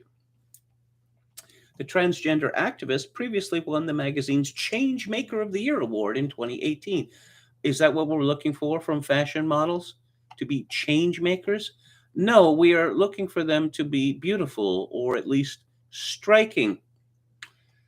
Model Monroe Bergdorf has showcased her effortless sense of glamour as the cover star of Cosmopolitan's UK's 50th anniversary magazine. She has also posed in a series of other striking photographs snapped by esteemed London-based photographer Jordan Rossi, while joining in discussions about the last 5 decades with 3 writers. This woman simply does not have the looks to be a model, but since she is a man pretending to be a woman, let's put her on the cover. And I'm looking at, yes, the cover here with her fake breasts, her obviously fake breasts, with the vast gulf between them. I mean, it's like this big. That's how you can tell. Yes, she's extolling advice to lesser breeds. Now, so many young trans people have people they can look up to and they can see themselves in. They can think, I may not want to be a Hollywood actress or an activist, but it's a possibility for me, and I can dream as big. I can do whatever I want to do. You can't bear children, because they achieved what they wanted to achieve. There's no one way to be trans. Oh, really? There isn't? Are there any of them that aren't loud and obnoxious? When I began my transition, I felt pressure to assimilate into what society deems to be a woman. I wish someone had just told me no matter how I dress, how I look, if I've got makeup on or if I don't, I'm still a woman in every single iteration of your being. No, in every single cell of your body. You are a man, because that's how biology works. Related story. I'm wondering about the editors of Time magazine. It sounds ridiculous now, but not that long ago, well, I don't know, go back 1 generation or 2 generation, Time magazine was a very big deal indeed. It no longer is. This is a tweet from Time, January 12th. Kid of the Year finalist Kay or Kai, K-A-Y, Shapley, 11, takes on lawmakers in her fight for trans rights. And this person, wearing a mask, of course, is holding up a sign with a silhouette of the shape of Texas and superimposed on a rainbow flag, the latest iteration of the rainbow flag with the two black stripes. Y'all means all. I've been told that apparently bugmen and shitlibs in the southern United States are very fond of this phrase. And I note that this 11-year-old resembles a strung out Kurt Cobain at the end of his life. And so this story, the spotlight story, Kai Shapley didn't feel scared when she sat before the Texas Senate Committee in April 2021. This is by Madeline Carlisle. Wearing a flowing yellow blouse, floral skirt, and cowboy boots, the then fourth grader calmly introduced herself. I love ballet, math, science, and geology. I spend my free time with my cats, chickens, FaceTiming my friends, and dreaming of when I finally get to meet Dolly Parton, she testified. I do not like spending my free time asking adults to make good choices. Oh, it's always charming to have an 11-year-old lecture one on morality. Dolly Parton. Dolly Parton's a gay thing. So even this is supposed to be a girl. Dolly Parton hasn't had a hit in how long? No, this is, it's one of those things like in the old days, Marilyn Monroe or Maria Callas. There's certain figures that are beloved of the gay community. Yes, some 11-year-old who can't wait to meet Dolly Parton. Shapley urged lawmakers to vote against Senate Bills 1311 and 1646, which ban doctors from providing gender-affirming treatment to transgender kids like herself. One of the bills even went so far as to define the treatment as child abuse. Both bills ultimately failed. Well, it is child abuse. It's the sexual mutilation of children. It makes me sad that some politicians use trans kids like me to get votes from people who hate me just because I exist. God made me. God loves me for who I am, and God does not make mistakes. No, God does not make mistakes. Your parents made a terrible mistake. One wonders how many there are. Beneath her composure, Shapley said she felt furious. Lawmakers were avoiding her gaze, she tells Time. Golly, I wonder why. Glancing at their watches, scrolling on their phones, or doodling on papers. When the opportunity came to ask her questions, no one spoke up. Seriously, none of y'all want to know more about me, she quipped. Video of Shapley's testimony quickly went viral. It wasn't the first time she's garnered attention. The now fifth grader has been publicly telling her story and calling for trans equality for years. She's traveled the country with her mother, check, speaking at rallies for alphabet people rights. So when did this start? When she was 5 years old. The first time Shapley watched her mom testify for Texas lawmakers on her behalf, she was only 5 years old. I would be banned from YouTube and from probably everything else forever if I spoke honestly of what should be done to this unfortunate child's mom. And, okay. Let's move on here. Yes, I have mentioned this previously. Some of you might have thought that I was exaggerating. I'm not going to in any way underestimate the horror of the crimes committed by priests in the Catholic Church against children. Not at all. It's wicked. It should never have allowed to happen. And why it happened? Because of the Lavender Mafia that runs my church.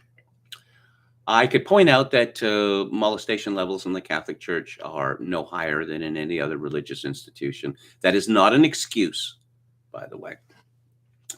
But someone called Lady Liberty 1885 came up with a very interesting list. Quiet epidemic, teacher crimes in North Carolina. This page chronicles the past arrests of teachers in the North Carolina K-12 public school system. Articles posted here are archived from my prior position at American Lens News. The four-part series, A Quiet Epidemic, is located near the bottom third of this page. And there is a long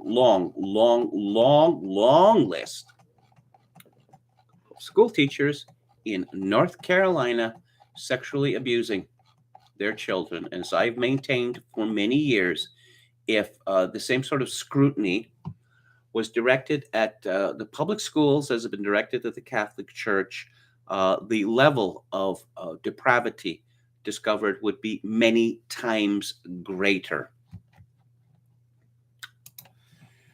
And, oh, yes. Some of you may know of a young woman called Caitlyn Bennett. She is a, I don't know, professional activist. How should I put this?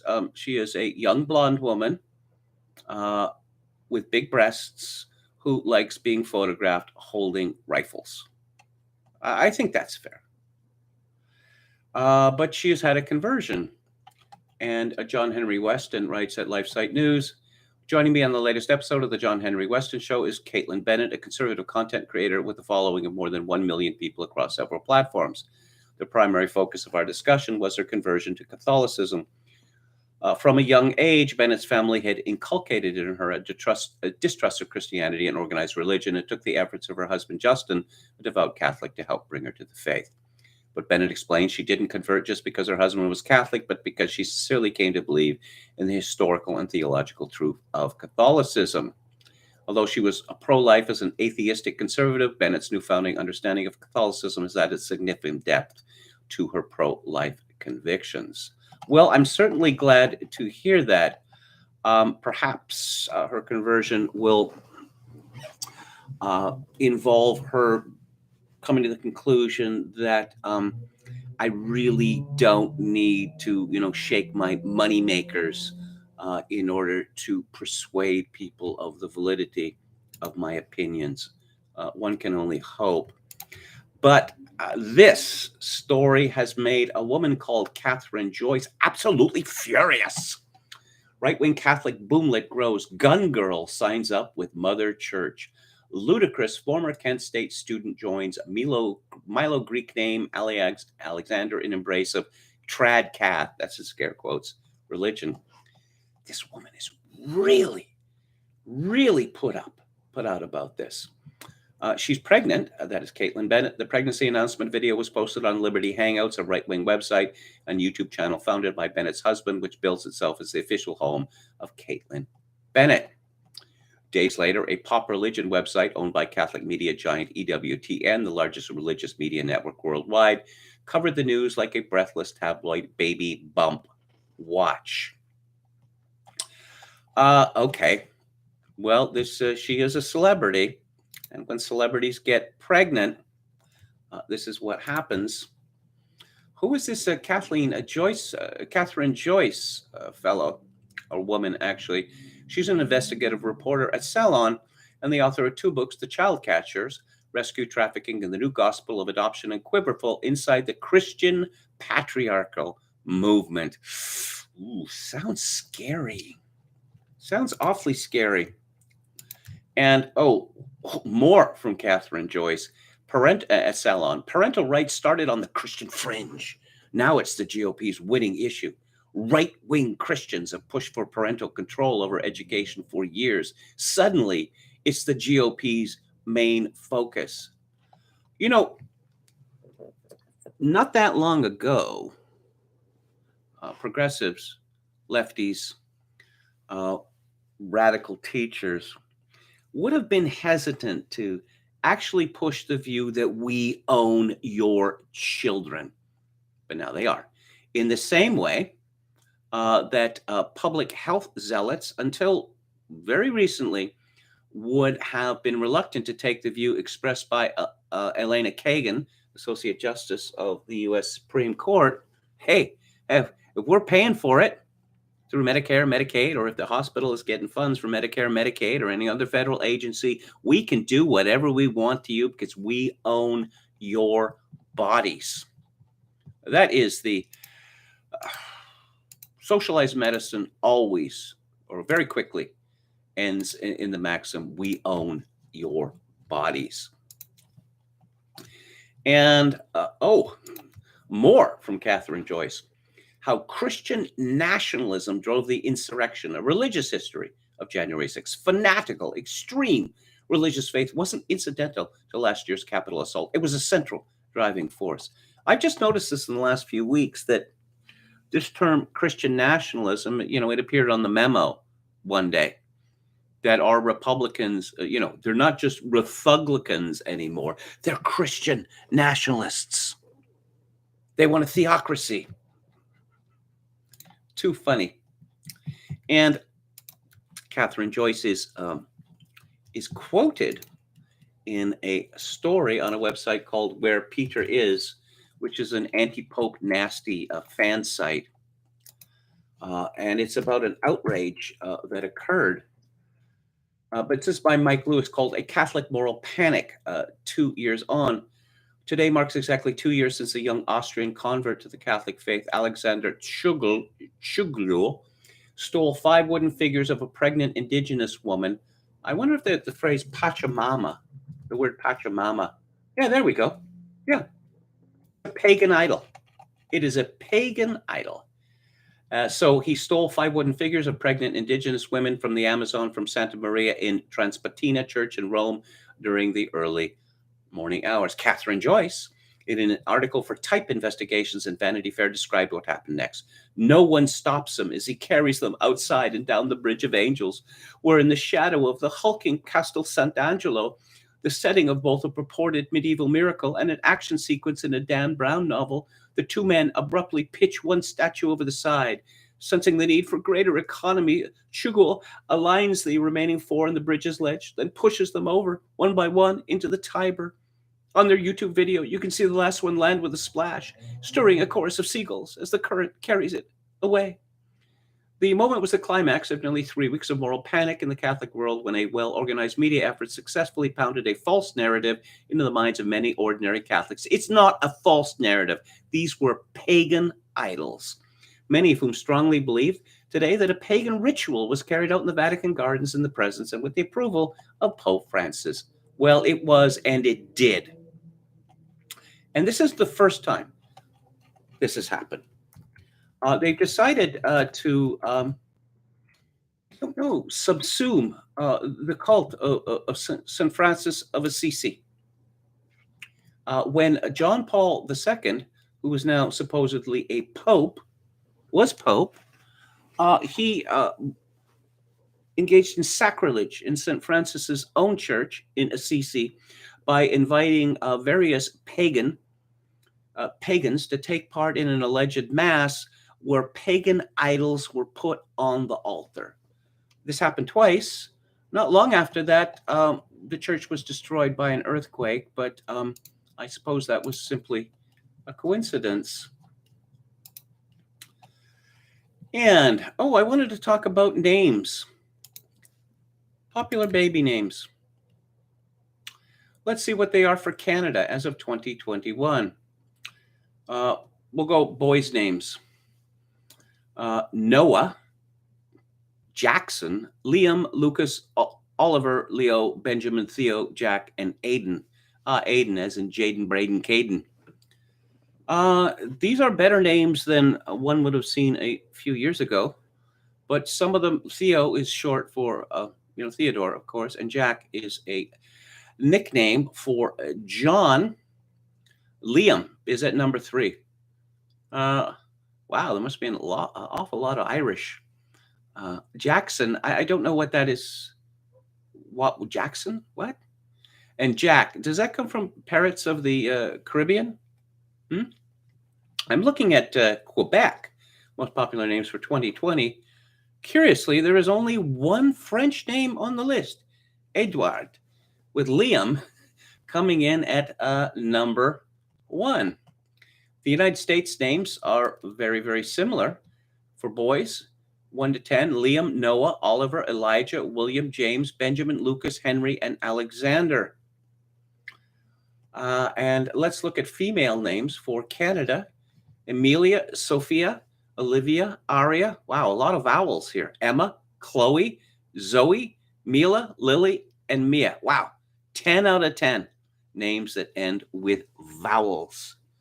Uh, and let's see, uh, in Quebec, there are 2 French names out of 10. That's kind of remarkable. Most popular girls' names in the United States as of 2020: Olivia, Emma, Ava, Chloe, Sophia, Amelia, Isabella, Mia, Evelyn, and Harper. Harper, eh? Uh, yeah, I guess we're going to see more and more of these NBs, as they call them, like Harper. NB refers to names which are chosen by transgender people. You know, could be both. Of course, Evelyn is a name that could be both. Rather rare among men, always has been, although there are examples. The drummer of the Electric Light Orchestra and the Move before that, he was called Bev Bevan, and Bev short for Beverly. Not too many boys have been named Beverly for quite some time. As I say, the quality of these names has increased greatly, but we know who gives names to babies, and it's their mothers. The father has no say. And where do these names come from? They come from baby books, and they come from the internet. What are the most popular names for boys and girls? Well, I suppose you'd have to go back a few generations, but typically names were chosen that were family names. And this has been totally abandoned now. And the reason for this is that we've decided to divorce ourselves from the past. We have no connections to the past whatsoever. So just pick any name which is fashionable, or pick any name which you like, or pick a name which you think is unique. One of my daughters chose a name for one of her children which is made up. It's not a real name. And I begged her, and her mother begged her not to go ahead with this, but she was not to be dissuaded. One of her arguments was, well, when someone gives you their name, you have to ask how to spell it. And I said, that is not true. Okay, my name is Kevin. There's some weirdos who spell it with a second E or an A or with a Y or whatever, but that's very unusual. If your name is John, it's spelled John. There are some people who reverse the N and the H, but they're weirdos. And there's some people who spell it Jon, which is sometimes short for Jonathan, but sometimes not. But generally, John is spelled John. I suppose there's some, I know there's some people who spell Sean with an H, say. But let's say the name Leo, which is a very popular name now. Everyone knows how Leo is spelled. Everyone knows how Thomas is spelled. Everyone knows how Noah is spelled. Everyone knows how William is spelled. I could go on. Now, of course, I'm an example of this myself. There are no Kevins in my family before me. And I suppose that my mother chose the name just to indicate how Irish the family was, even though she is born in Wales, of a Welsh mother and father. My sister, the next born, has a name that begins with a K. And did she have this? Was she going to, go through all the kids that she was going to name them starting with a K? That would have been too embarrassing. Too embarrassing. Her last child, she was going to call Jamie. And my father put his foot down and said no. And he was quite right to do so, because Jamie is a Scottish nickname for Hamish, which is the Scottish form of James. You could name your child James and then call that child Jamie if you liked. But no. But no. Let's go to the chat.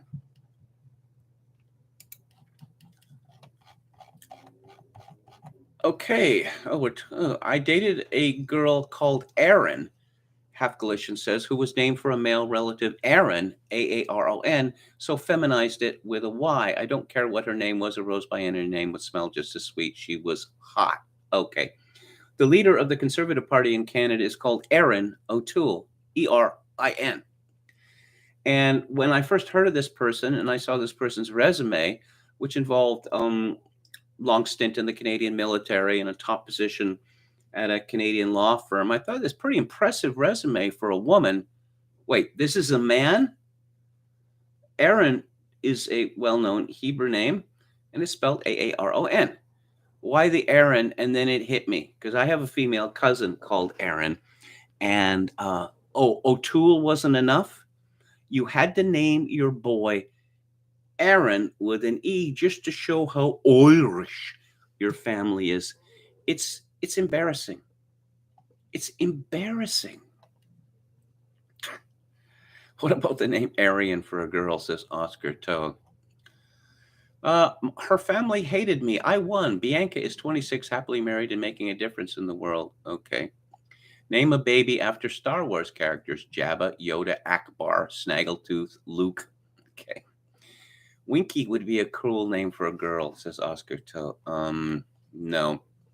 I tend to go with Jack Donaghy from 30 Rock.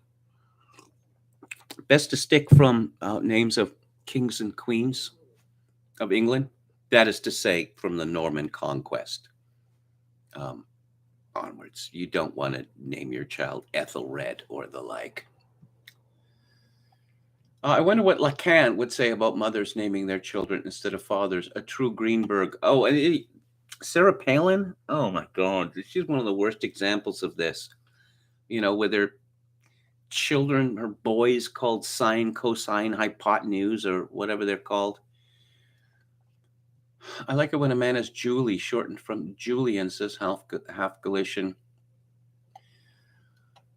Now, of course, as KMG said, many people are christening their babies Jack, Urge to Kill Rising. I'm trying to think of this British reality star who was in some fake girl group. She's always in the news, and all these bad things are always happening to her. She's bankrupt and she loses her home, or she gets really fat, or her husband turns out to be a horrible person. Many husbands. And it turned out that her mother had named one of her children Mary and another one Molly. They're the same name. They're the same name. Could you really could you really be of Irish extraction and be so ignorant as not to know that Molly is a nickname for Mary? Yeah. Christian nationalism. Boo, says British American. Let's go to the book club, and I think it's going to be short this week because it turns out I'm not happy with the book. The book is called, it's by Joseph McBride. It is called Billy Wilder, Dancing on the Edge, and it was published late last year by Columbia University Press.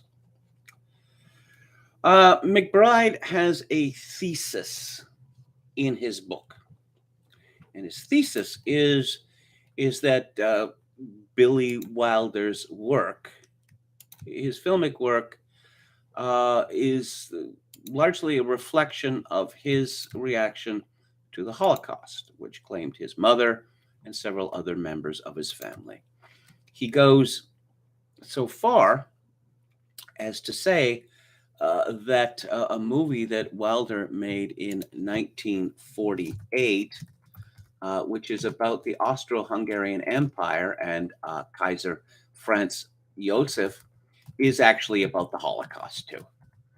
I guess that's why Bing Crosby, Der Bingle, was in it.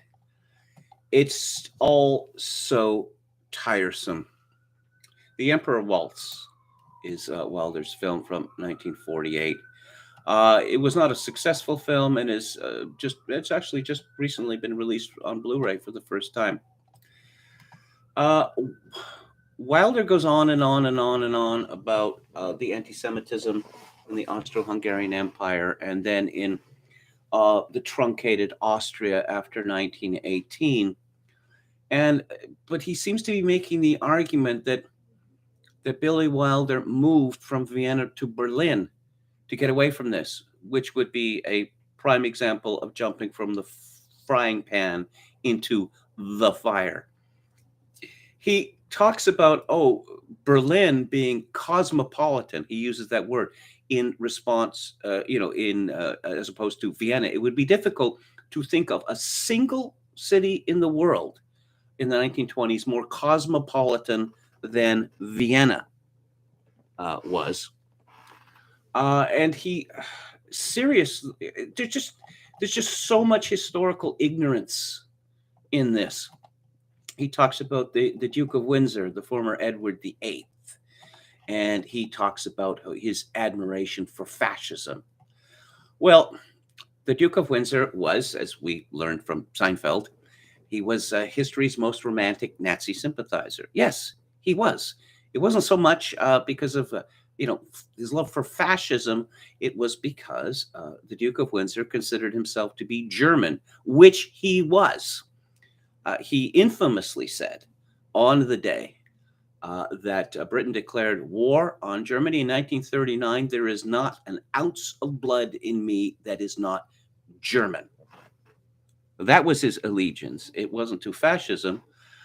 This was a shocking thing for a man in his position to have said, and he was considered so dangerous that he was shipped off to become Governor General of, what was it, the Bahamas or Bermuda during World War II.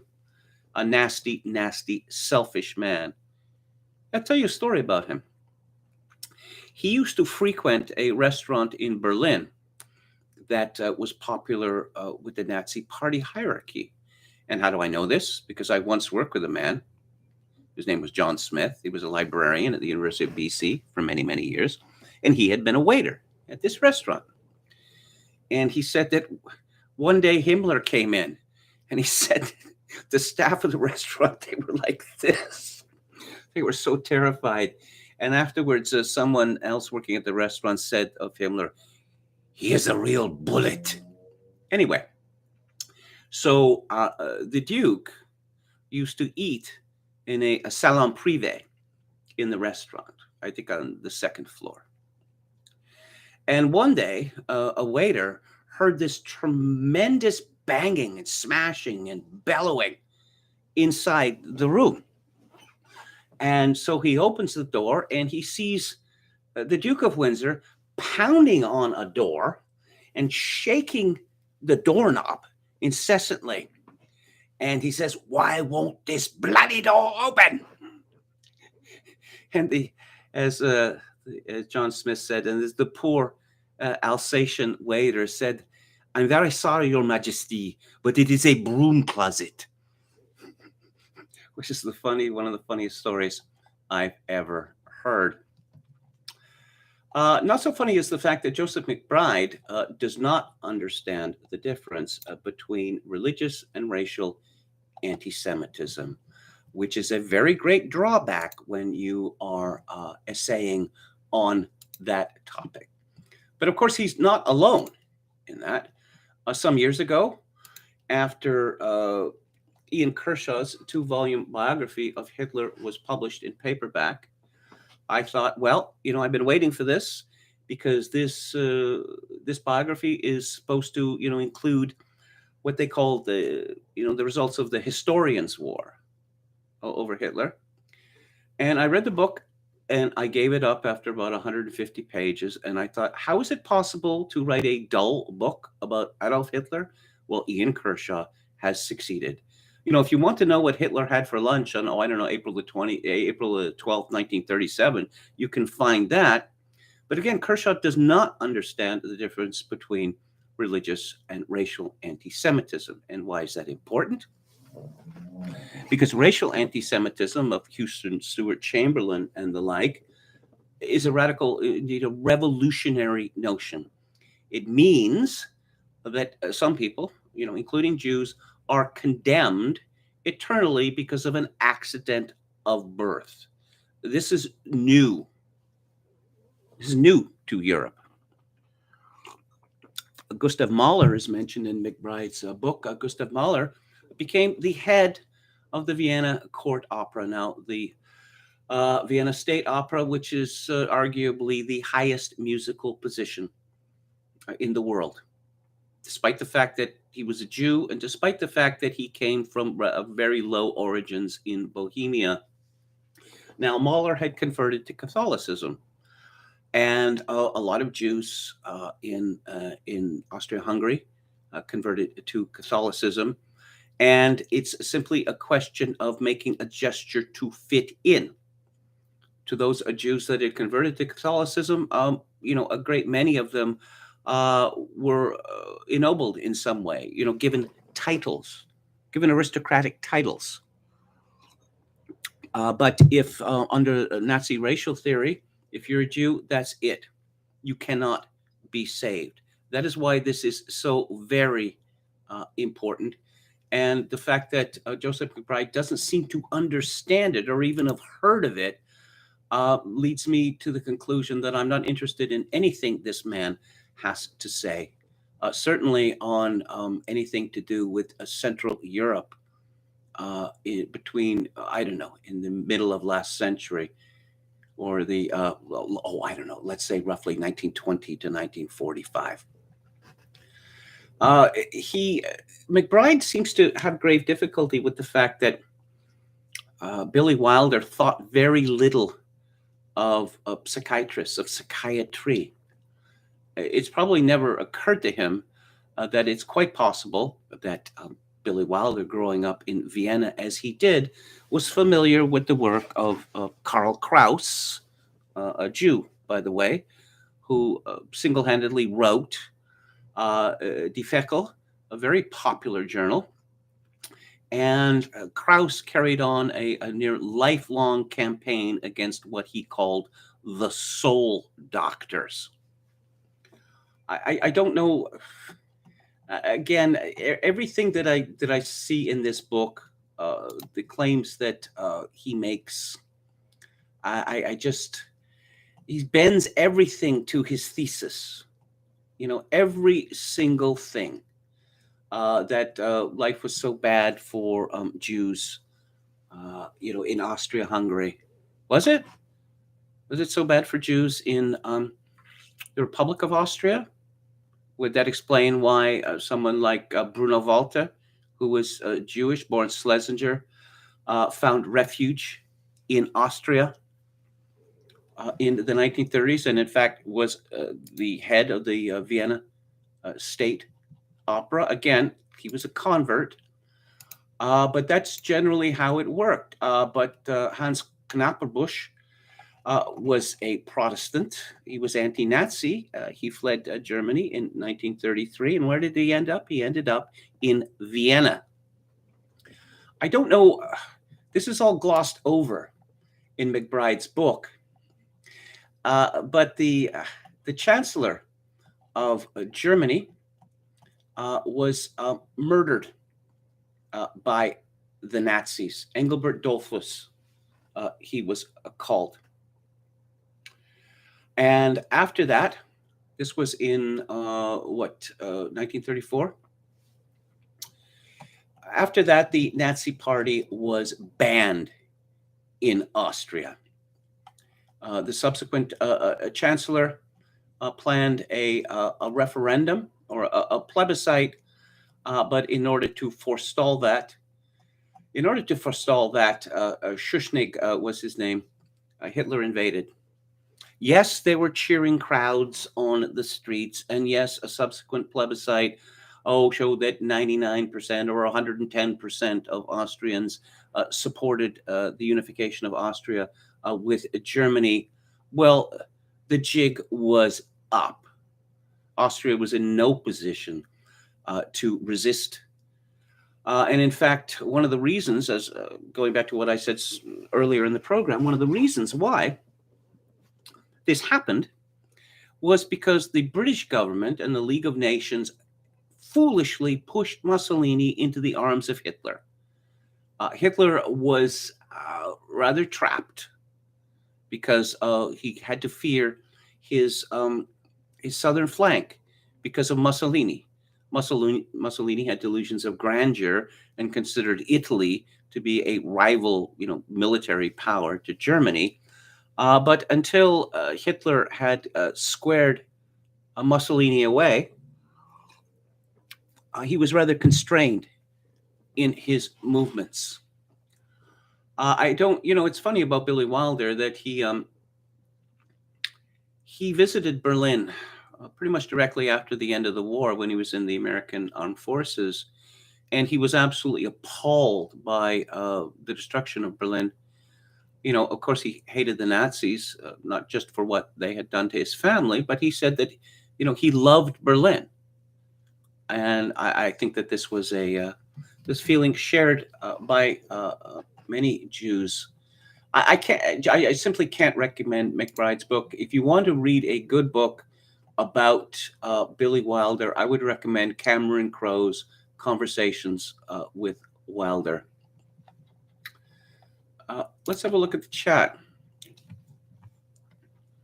How persists that Adolf was mocked as Schicklgruber during the war is a detail half lost to history. British American says perhaps an even worse British foreign policy blunder pre-World War II was the guarantee to Poland. No, you're absolutely right. You're absolutely right. Neville Chamberlain was being accused of being an appeaser, right? And so he and the government of France, very foolishly, gave a military guarantee to Poland. England was in no position to do anything about a German or Soviet invasion of Poland. Nothing at all. And in the event, they did nothing. And this British guarantee, it likely, to some degree, precipitated the carving up of Poland, and it dragged Britain into a war they really had no need to be in. Okay. Now I'm seeing people put up that Hitler's middle name was Jacob, says Oscar Toe. I mentioned this when I used to be on Luke Ford's show, that he started ranting and raving about the book Leftism by Erich von Kuehnelt-Leddihn, because Kuehnelt-Leddihn mentions the talk, which goes back a long, long way, that Hitler was partly Jewish. And Luke Ford started raving, this is nonsense, etc., etc. And I pointed out that this story has come up again. Some scholar claiming that there's evidence of this. I mean, I don't know. I mean, there's so much intermarriage in both Austria-Hungary and in Germany between Jews and non-Jews that, there's an awful lot of people who thought themselves to be, just German or Austrian, who had Jewish admixture. And this came to the attention of the German armed forces, that, such and such admiral or whatever is Jewish under the definition of the Nuremberg Law. And I forget who it was who said, we decide who's Jewish. Hauper says probably he was misremembering his father Alois, who was originally surnamed Schicklgruber. People used to carry on about this. I remember hearing about this in high school. People who would inform me authoritatively that Hitler's real name was Schicklgruber. And and it's a funny name, right? Schicklgruber. I mean, it's funny to us in the same way, all these Irish names are still funny, like O'Hanrahan, or McGillicuddy, right? Is it certain that Edward VIII was a Nazi? Oh, yes, it was very, very certain. Okay, I also don't think Lemon's character having seriously considered suicide works either, despite it leading to a gag at the end. It wasn't believable for that character. Oh, you're talking about The Apartment, Billy Wilder's film. I've thought about this a lot. I think that he said this in order to make Shirley MacLaine feel better. I think so, Elvis Costello and James Joyce also have it as a middle name. Yes, this woman, Catherine Joyce. Joyce is, of course, an Irish name. And the most ferocious anti-Catholics that you will find are amongst those Irish families that have apostatized. Anron says, I still like it, but Wilder blew it at the swinging Christmas Eve office party scene. I don't think any office party, even in New York City, would be that decadent in 1959. Are you so sure? Are you so sure? When you have hundreds of people in a large building with plenty of nooks and crannies and the like, and you offer them unlimited booze, and there's a whole bunch of young women involved, most of whom are unmarried, and well, many of the men would be married, but as we learned from the apartment, that's certainly no barrier to them seeking other women. That scene in the bar where there's a woman with the story about her husband who's in Cuba or whatever, and she's making a pass at Jack Lemmon. Wow, that is so sad, so very sad. Evelyn seems like a girl's name, but I guess it wasn't always E.G. Waugh. Yes, he married a woman called Evelyn. They called them he Evelyn and she Evelyn. She committed adultery, and he managed to get an annulment on the basis that they had made an agreement to use birth control from the very beginning so there wouldn't be children. Amusingly enough, Evelyn Waugh's second wife, Teresa, was related to the first wife. So, I don't know, when the aunts heard of this engagement, Evelyn Waugh's second wife came from the aristocracy. These old biddies said, I thought we'd seen the last of that young man. Okay. Actually, I wanted to talk about, I did talk about looted freight trains in California. Photos look like India slums. Oscar Toe says, I guess in Austria-Hungary, there were only baptismal records of names, so who knows, maybe you could just add in your preferred middle name later. Dancing Van says, yes, I heard that too. Legend does have it that Adolf found his name so banal and prosaic that he tried to change it to Jacob to be edgy. The Department of Births refused, though, apparently. It's interesting, I guess there weren't very many Hitlers or Heidlers, but of course no one's going to use that name anymore. And Adolf, it's gone in Germany. It was a very popular name in France as well. I'd be curious as to whether Hitler killed that name off in France. There was the brief French invasion of the Tsar that lasted 2 minutes, says Emmett Kelly's Earth. In Australia, we have an historical affection for the name Kevin, as in Kev, come have a beer with me and Duncan by the Barbie, says Dancing Ban. Well, there are a lot of Irish in Australia, and the Irish had considerable political and religious power there. But no, St. Kevin wasn't made a saint until I think 1906, and it was not a popular name, even in Ireland, until the hermit St. Kevin was made a saint. Okay, I wanted to talk about, someone mentioned Susan Oliver in chat a few days ago, and Susan Oliver is one of the most attractive blondes that I've ever seen in show business. Maybe I'll talk about that next week. I want to talk about some blondes that I've been seeing on television a lot because I watched old man TV. Susan Oliver, Joanna Moore, who was married to Ryan O'Neal, and is the father of Tatum O'Neal, and the divine Carol Lindley, Sue Ann Langdon, Natalie Trundy, Nancy Malone. The reason I want to talk about it is that what's the name of that South African actress who won an Oscar for portraying a lesbian with all sorts of makeup? What's her name? She is, technically, she's a great beauty, but there's no personality there. She's dead behind the eyes. And I noticed this with a lot of young actresses or actresses over the last 10 or 15 years. Charlize Theron, yes. That they lack affect.